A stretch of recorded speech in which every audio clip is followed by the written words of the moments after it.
ആകാശവാണി. നമസ്കാരം. വാർത്തകൾ വായിക്കുന്നത് സുവർണ.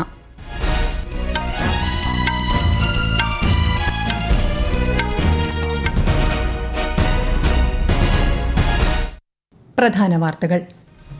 ബീഹാറിലെ മോത്തിഹാരിയിൽ 7200 കോടിയിലധികം രൂപയുടെ വിവിധ വികസന പദ്ധതികൾക്ക് പ്രധാനമന്ത്രി നരേന്ദ്രമോദി തുടക്കം കുറിച്ചു. ഭീകരതയ്ക്കും വിഭാഗീയതയ്ക്കുമെതിരെ നിലകൊള്ളുക എന്ന ലക്ഷ്യം കൂടി ഷാങ്ഹായ് സഹകരണ സംഘടനയ്ക്കുണ്ടെന്ന് വിദേശകാര്യമന്ത്രി എസ് ജയശങ്കർ. കേന്ദ്ര സഹമന്ത്രി ജോർജ് കുര്യൻ ഇന്ന് മലപ്പുറം നിലമ്പൂരിൽ അമൽ കോളേജ് ഓഫ് അഡ്വാൻസ്ഡ് സ്റ്റഡീസിലെ ബിരുദദാന ചടങ്ങിൽ പങ്കെടുത്തു. കോട്ടയം പുതുപ്പള്ളിയിൽ ഉമ്മൻചാണ്ടി സ്മൃതി സംഗമം ലോക്സഭാ പ്രതിപക്ഷ നേതാവ് രാഹുൽ ഗാന്ധി ഉദ്ഘാടനം ചെയ്തു. ജനവികാരം മനസ്സിലാക്കുന്ന രാഷ്ട്രീയ നേതാവായിരുന്നു ഉമ്മൻചാണ്ടിയെന്ന് രാഹുൽ ഗാന്ധി. ഇന്ത്യൻ നാവികസേനയുടെ ആദ്യ തദ്ദേശീയ ഡൈവിംഗ് സപ്പോർട്ട് വെസൽ INS നിസ്റ്റാറിന്റെ കമ്മീഷനിംഗ് ഇന്ന് വിശാഖപട്ടണത്ത്. കേരളത്തിൽ അതിതീവ്ര മഴയ്ക്ക് സാധ്യത. വയനാട്, കണ്ണൂർ, കാസർഗോഡ് ജില്ലകളിൽ ഇന്ന് ചുവപ്പ് ജാഗ്രത. കേരള, കർണാടക, ലക്ഷദ്വീപ് തീരങ്ങളിൽ ഈ മാസം 21 വരെ മത്സ്യബന്ധനത്തിന് വിലക്ക്. വാർത്തകൾ വിശദമായി. പ്രധാനമന്ത്രി നരേന്ദ്രമോദി ബീഹാറിലെ മോത്തിഹാരിയിൽ 7200 കോടിയിലധികം രൂപയുടെ വിവിധ വികസന പദ്ധതികൾക്ക് തുടക്കം കുറിച്ചു. സോഫ്റ്റ്വെയർ ടെക്നോളജി പാർക്കുകൾ, റോഡ് പദ്ധതികൾ എന്നിവ ഇതിൽ ഉൾപ്പെടുന്നു. 4 പുതിയ അമൃത് ഭാരത് ട്രെയിനുകളും പ്രധാനമന്ത്രി ഫ്ളാഗ് ഓഫ് ചെയ്തു. ബീഹാർ സന്ദർശനം പൂർത്തിയാക്കി അദ്ദേഹം ഇന്ന് പശ്ചിമബംഗാളിൽ ദുർഗാപൂരിൽ 5000 കോടിയിലധികം രൂപയുടെ വികസന പദ്ധതികൾക്ക് തുടക്കം കുറിക്കും. ആണവശേഷിയുള്ള ഹ്രസ്വദൂര ബാലിസ്റ്റിക് മിസൈലുകളായ പൃഥ്വി 2, അഗ്നി 1 എന്നിവ ഇന്ത്യ വിജയകരമായി പരീക്ഷിച്ചു. ഒഡീഷ തീരത്തെ ചാന്ദിപ്പൂരിലായിരുന്നു വിക്ഷേപണം. പരീക്ഷണം വിജയകരമായിരുന്നുവെന്ന് പ്രതിരോധ മന്ത്രാലയം അറിയിച്ചു. 350 കിലോമീറ്റർ ദൂരപരിധിയുള്ള പൃഥ്വി 2 മിസൈലിന് 500 കിലോഗ്രാം വരെ ഭാരം വഹിക്കാൻ കഴിയും. 700 മുതൽ 900 കിലോമീറ്റർ ദൂരപരിധിയുള്ള അഗ്നി 1 മിസൈലിന് 1000 കിലോഗ്രാം ഭാരം വഹിക്കാൻ കഴിയും. പരീക്ഷണ വിജയത്തിൽ കരസേനയെയും DRDOയെയും രാജ്യരക്ഷാമന്ത്രി രാജ്നാഥ് സിംഗ് അഭിനന്ദിച്ചു. ഇന്ത്യൻ നാവികസേനയുടെ ആദ്യത്തെ തദ്ദേശീയ ഡൈവിംഗ് സപ്പോർട്ട് വെസലായ INS നിസ്റ്റാർ ഇന്ന് വിശാഖപട്ടണത്ത് കമ്മീഷൻ ചെയ്യും. വിശാഖപട്ടണത്തെ ഹിന്ദുസ്ഥാൻ ഷിപ്പ്യാർഡ് ലിമിറ്റഡ് തദ്ദേശീയമായി രൂപകൽപ്പന ചെയ്ത് നിർമ്മിച്ച കപ്പൽ പ്രതിരോധ മേഖലയിൽ സ്വയം പര്യാപ്തത എന്ന ലക്ഷ്യത്തിലേക്കുള്ള സുപ്രധാന ചുവടുവയ്പ്പാണ്. ഭീകരതയ്ക്കും വിഭാഗീയതയ്ക്കുമെതിരെ നിലകൊള്ളുക എന്ന ലക്ഷ്യം കൂടി ഷാങ്ഹായ് സഹകരണ സംഘടനയ്ക്കുണ്ടെന്ന് വിദേശകാര്യമന്ത്രി എസ് ജയശങ്കർ. ചൈനയിലെ ടിയാൻജിനിൽ SCO വിദേശകാര്യമന്ത്രിമാരുടെ യോഗത്തിൽ സംസാരിക്കുകയായിരുന്നു അദ്ദേഹം. ജമ്മുകശ്മീരിലെ വിനോദസഞ്ചാര മേഖലയെ തകർക്കുക എന്ന ലക്ഷ്യം കൂടി പഹൽഗാം ഭീകരാക്രമണത്തിന് പിന്നിലുണ്ടെന്നും ശ്രീ ജയശങ്കർ പറഞ്ഞു. The 3 evils that SCO was founded to combat: terrorism, separatism, and extremism. Not surprisingly, they often occur together. Recently, we in India witnessed a graphic example in the terrorist attack in Pahalgam on 22nd April 2025. It was deliberately conducted to undermine the tourism economy of Jammu and Kashmir while sowing a religious divide. ആരോഗ്യപൂർണമായ ഇന്ത്യയ്ക്കായി സമഗ്ര ചികിത്സാ സൗകര്യങ്ങൾ നൽകുക എന്ന ലക്ഷ്യത്തോടെയാണ് സർക്കാർ പ്രവർത്തിക്കുന്നതെന്ന് കേന്ദ്രമന്ത്രി JP നഡ്ഡ.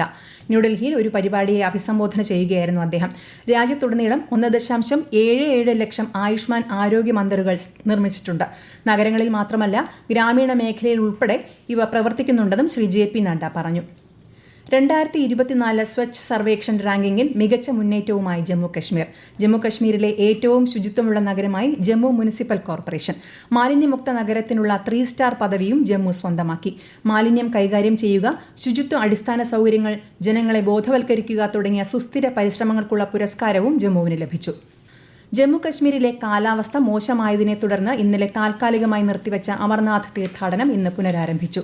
കാലാവസ്ഥ മെച്ചപ്പെട്ടതിനെ തുടർന്ന് ജമ്മു ബേസ് ക്യാമ്പിലെ ഭഗവതി നഗറിൽ നിന്ന് തീർത്ഥാടകരുടെ 17ാമത് സംഘത്തിന് യാത്രാനുമതി നൽകിയതായി അധികൃതർ അറിയിച്ചു. 335 വാഹനങ്ങളിലായി 9500 പേരാണ് യാത്ര തിരിച്ചത്. അടുത്ത മാസം 9 വരെയാണ് തീർത്ഥാടനം. പാർലമെന്റിന്റെ വർഷകാല സമ്മേളനത്തിന് ഈ മാസം 21 തുടക്കമാകും. സമ്മേളനത്തിന് മുന്നോടിയായി കേന്ദ്ര സർക്കാർ വിളിച്ച സർവകക്ഷി യോഗം മറ്റന്നാൾ ചേരും. ഇരുസഭകളിലും നടപടികൾ സുഗമമാക്കുന്നതിന് എല്ലാ രാഷ്ട്രീയ പാർട്ടികളുടെയും സഹകരണം തേടുകയാണ് യോഗത്തിന്റെ ലക്ഷ്യം. വർഷകാല സമ്മേളനം അടുത്ത മാസം 21 വരെ തുടരും. ഈ വാർത്തകൾ ആകാശവാണിയിൽ നിന്ന്. ആകാശവാണി വാർത്തകളും വാർത്താധിഷ്ഠിത പരിപാടികളും all India radio news Thiruvananthapuram YouTube ചാനലിലും all India radio news Thiruvananthapuram Facebook പേജിലും AR News_ തിരുവനന്തപുരം ഇൻസ്റ്റഗ്രാം അക്കൌണ്ടിലും AR News_TVM X ഹാൻഡിലും ലഭ്യമാണ്. പ്രധാനമന്ത്രി നരേന്ദ്രമോദി ആകാശവാണിയിലൂടെ ജനങ്ങളുമായി ആശയങ്ങൾ പങ്കുവയ്ക്കുന്ന പ്രതിമാസ റേഡിയോ പ്രഭാഷണ പരിപാടി മൻ കി ബാത് ഈ മാസം 27-ന് രാവിലെ 11 മണിക്ക് പ്രക്ഷേപണം ചെയ്യും. പരിപാടിയുടെ 124-ാം പതിപ്പാണിത്. നരേന്ദ്രമോദി ആപ്പിലൂടെയും മൈ GOV ഓപ്പൺ ഫോറത്തിലൂടെയും ഈ മാസം 25 വരെ അഭിപ്രായങ്ങളും ആശയങ്ങളും അറിയിക്കാവുന്നതാണ്. പൊതുജനങ്ങൾക്ക് ആശയങ്ങളും അഭിപ്രായങ്ങളും മൈ GOV ഓപ്പൺ ഫോറത്തിലൂടെയും നമോ ആപ്പിലൂടെയും 1800117800 എന്ന ടോൾ ഫ്രീ നമ്പറിലും അറിയിക്കാം.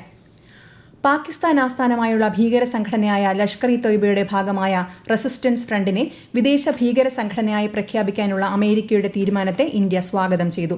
പഹൽഗാം ആക്രമണം ഉൾപ്പെടെ നിരവധി ഭീകര പ്രവർത്തനങ്ങളിൽ ഏർപ്പെട്ടിട്ടുള്ള സംഘടനയാണ് TRF. അമേരിക്കയുടെ ഈ തീരുമാനം ഇന്ത്യ-US ഭീകരവിരുദ്ധ സഹകരണത്തെ ദൃഢമാക്കുമെന്ന് വിദേശകാര്യമന്ത്രി S. ജയശങ്കർ പറഞ്ഞു. കേന്ദ്ര സഹമന്ത്രി ജോർജ് കുര്യൻ ഇന്ന് മലപ്പുറം നിലമ്പൂരിൽ അമൽ കോളേജ് ഓഫ് അഡ്വാൻസ്ഡ് സ്റ്റഡീസിലെ ബിരുദദാന ചടങ്ങിൽ പങ്കെടുക്കും. കോളേജിലെ നൈപുണ്യ വികസന കേന്ദ്രം സന്ദർശിക്കുന്ന അദ്ദേഹം പെൺകുട്ടികളുടെ ഹോസ്റ്റലും ഉദ്ഘാടനം ചെയ്യും. മന്ത്രി V. അബ്ദുറഹിമാൻ പരിപാടിയിൽ പങ്കെടുക്കും. കേരളത്തിൽ അതിതീവ്ര മഴയ്ക്ക് സാധ്യത. വയനാട്, കണ്ണൂർ, കാസർഗോഡ് ജില്ലകളിൽ ഇന്ന് ചുവപ്പ് ജാഗ്രതയും ഇടുക്കി, മലപ്പുറം, കോഴിക്കോട് ജില്ലകളിൽ ഓറഞ്ച് ജാഗ്രതയും നൽകിയിട്ടുണ്ട്. മലയോര മേഖലകളിൽ ജാഗ്രത കർശനമാക്കി. കേരള, കർണാടക, ലക്ഷദ്വീപ് തീരങ്ങളിൽ ഈ മാസം 21 വരെ മത്സ്യബന്ധനത്തിന് വിലക്കേർപ്പെടുത്തി. ശക്തമായ മഴ തുടരുന്ന കാസർഗോഡ് ജില്ലയിലെ നദികളിലെല്ലാം ജലനിരപ്പ് ക്രമാതീതമായി ഉയരുകയാണ്.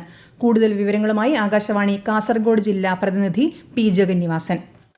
കാസർഗോഡ് ജില്ലയിൽ തുടർച്ചയായി പെയ്യുന്ന മഴയെ തുടർന്ന് കാഞ്ഞങ്ങാട് കാസർഗോഡ് സംസ്ഥാനപാത അപകടാവസ്ഥയിലായി. സംസ്ഥാനപാതയിൽ തൃക്കണ്ണാട് ക്ഷേത്രത്തിന് മുൻവശത്താണ് റോഡിന് 3 മീറ്റർ അകലം വരെ മണ്ണിടിഞ്ഞത്. കൂടാതെ തൊട്ടടുത്തുള്ള കടൽ തീരത്തുള്ള പഴയ കെട്ടിടവും പൂർണ്ണമായും കടൽക്ഷോഭത്തിൽ തകർന്നിരിക്കുകയാണ്. ജില്ലയിലെ താഴ്ന്ന പ്രദേശങ്ങളിലും പുഴകളിലും ജലനിരപ്പ് ക്രമാതീതമായി ഉയർന്നതിനാൽ ജനങ്ങൾ ജാഗ്രത പാലിക്കണമെന്ന് അധികൃതർ മുന്നറിയിപ്പ് നൽകിയിട്ടുണ്ട്. ജില്ലയിൽ ഇപ്പോഴും കനത്ത മഴ തുടരുകയാണ്. മുൻ മുഖ്യമന്ത്രി ഉമ്മൻചാണ്ടിയുടെ 2ാം ചരമവാർഷികത്തോടനുബന്ധിച്ച് KPCCയുടെ നേതൃത്വത്തിൽ നടക്കുന്ന സ്മൃതി സംഗമം ലോക്സഭാ പ്രതിപക്ഷ നേതാവ് രാഹുൽ ഗാന്ധി പുതുപ്പള്ളിയിൽ ഉദ്ഘാടനം ചെയ്തു. ഉമ്മൻചാണ്ടി ഫൗണ്ടേഷൻ നിർമ്മിച്ചു നൽകുന്ന 12 വീടുകളുടെ താക്കോൽ ദാനവും KPCCയുടെ ജീവകാരുണ്യ പ്രവർത്തനങ്ങളുടെ ഉദ്ഘാടനവും ശ്രീ രാഹുൽ ഗാന്ധി നിർവഹിച്ചു. നിയുക്ത രാജ്യസഭാ MP C. സദാനന്ദൻ മാസ്റ്റർക്ക് തിരുവനന്തപുരം വിമാനത്താവളത്തിൽ BJP പ്രവർത്തകർ സ്വീകരണം നൽകി. ഇന്ന് നടക്കുന്ന BJP സംസ്ഥാന ഭാരവാഹി യോഗത്തിൽ അദ്ദേഹം പങ്കെടുക്കും. രാജ്യസഭാ MP എന്ന നിലയിലുള്ള ഉത്തരവാദിത്തവും ദൌത്യവും സമ്പൂർണ്ണമായി സാക്ഷാത്കരിക്കാൻ കഴിയുമെന്ന് C. സദാനന്ദൻ മാസ്റ്റർ പ്രത്യാശ പ്രകടിപ്പിച്ചു.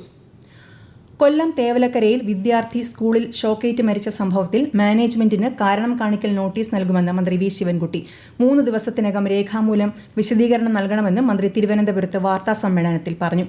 മാനേജ്മെന്റ് നടപടിയെടുത്തില്ലെങ്കിൽ സർക്കാർ ആവശ്യമായ നടപടി സ്വീകരിക്കുമെന്ന് മന്ത്രി വ്യക്തമാക്കി. ഹംഗറിയിൽ നടക്കുന്ന ഗുസ്തി ടൂർണമെന്റിൽ 65 കിലോഗ്രാം പുരുഷ ഫ്രീ സ്റ്റൈൽ വിഭാഗത്തിൽ ഇന്ത്യയുടെ സുജിത് കൽക്കൽ സ്വർണ്ണ മെഡൽ നേടി. അവസാന പോരാട്ടത്തിൽ അസർബൈജാൻ താരത്തെയാണ് സുജിത് പരാജയപ്പെടുത്തിയത്. ഈ വർഷത്തെ united world wrestling ranking series മത്സരങ്ങളിലെ രാജ്യത്തിന്റെ ആദ്യ സ്വർണ്ണ മെഡലാണിത്. 57 കിലോഗ്രാം പുരുഷ ഫ്രീ സ്റ്റൈൽ വിഭാഗത്തിൽ ഇന്ത്യയുടെ രാഹുൽ വെങ്കല മെഡൽ നേടി. ലാസ് വെഗാസിൽ നടക്കുന്ന ചെസ് ഫ്രീ സ്റ്റൈൽ ഗ്രാൻഡ് സ്ലാമിൽ Indian grandmaster Arjun Erigaisi semi final ഉറപ്പിച്ചു. ക്വാർട്ടർ ഫൈനലിൽ ഉസ്ബെക്കിസ്ഥാൻ താരത്തെയാണ് പരാജയപ്പെടുത്തിയത്. ഇതോടെ ടൂർണമെന്റിൽ സെമിയിലെത്തുന്ന ആദ്യ ഇന്ത്യൻ താരമെന്ന ബഹുമതിയും അർജുൻ നേടി. രാജ്യത്തെ ഓഹരി വിപണികളിൽ നഷ്ടം. ബോംബെ ഓഹരി സൂചിക സെൻസെക്സ് 595 പോയിന്റ് താഴ്ന്ന് 81,664-ലും ദേശീയ ഓഹരി സൂചിക നിഫ്റ്റി 176 പോയിന്റ് നഷ്ടത്തിൽ 24,935-ലും വ്യാപാരം തുടരുന്നു. സ്വർണ്ണവില കൂടി. സ്വർണം പവന് 72,880 രൂപയും ഗ്രാമിന് 9,110 രൂപയുമാണ് ഇന്നത്തെ വില.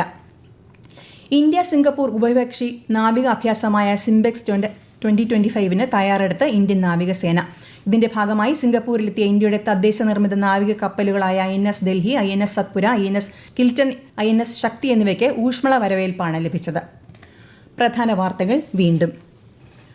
ബീഹാറിലെ മോത്തിഹാരിയിൽ 7200 കോടിയിലധികം രൂപയുടെ വിവിധ വികസന പദ്ധതികൾക്ക് പ്രധാനമന്ത്രി നരേന്ദ്രമോദി തുടക്കം കുറിച്ചു. ഭീകരതയ്ക്കും വിഭാഗീയതയ്ക്കുമെതിരെ നിലകൊള്ളുക എന്ന ലക്ഷ്യം കൂടി ഷാങ്ഹായ് സഹകരണ സംഘടനയ്ക്കുണ്ടെന്ന് വിദേശകാര്യമന്ത്രി S. ജയശങ്കർ. കേന്ദ്ര സഹമന്ത്രി ജോർജ് കുര്യൻ ഇന്ന് മലപ്പുറം നിലമ്പൂരിൽ അമൽ കോളേജ് ഓഫ് അഡ്വാൻസ്ഡ് സ്റ്റഡീസിലെ ബിരുദദാന ചടങ്ങിൽ പങ്കെടുക്കും. കോട്ടയം പുതുപ്പള്ളിയിൽ ഉമ്മൻചാണ്ടി സ്മൃതി സംഗമം ലോക്സഭാ പ്രതിപക്ഷ നേതാവ് രാഹുൽ ഗാന്ധി ഉദ്ഘാടനം ചെയ്തു. ജനവികാരം മനസ്സിലാക്കുന്ന രാഷ്ട്രീയ നേതാവായിരുന്നു ഉമ്മൻചാണ്ടിയെന്ന് രാഹുൽ ഗാന്ധി. ഇന്ത്യൻ നാവികസേനയുടെ ആദ്യ തദ്ദേശീയ ഡൈവിംഗ് സപ്പോർട്ട് വെസൽ INS നിസ്റ്റാറിന്റെ കമ്മീഷനിംഗ് ഇന്ന് വിശാഖപട്ടണത്ത്. കേരളത്തിൽ അതിതീവ്ര മഴയ്ക്ക് സാധ്യത. വയനാട്, കണ്ണൂർ, കാസർഗോഡ് ജില്ലകളിൽ ഇന്ന് ചുവപ്പ് ജാഗ്രത. കേരള, കർണാടക, ലക്ഷദ്വീപ് തീരങ്ങളിൽ ഈ മാസം 21 വരെ മത്സ്യബന്ധനത്തിന് വിലക്ക്. വാർത്തകൾ കഴിഞ്ഞു. അടുത്ത വാർത്താ പ്രക്ഷേപണം വൈകുന്നേരം 6:30.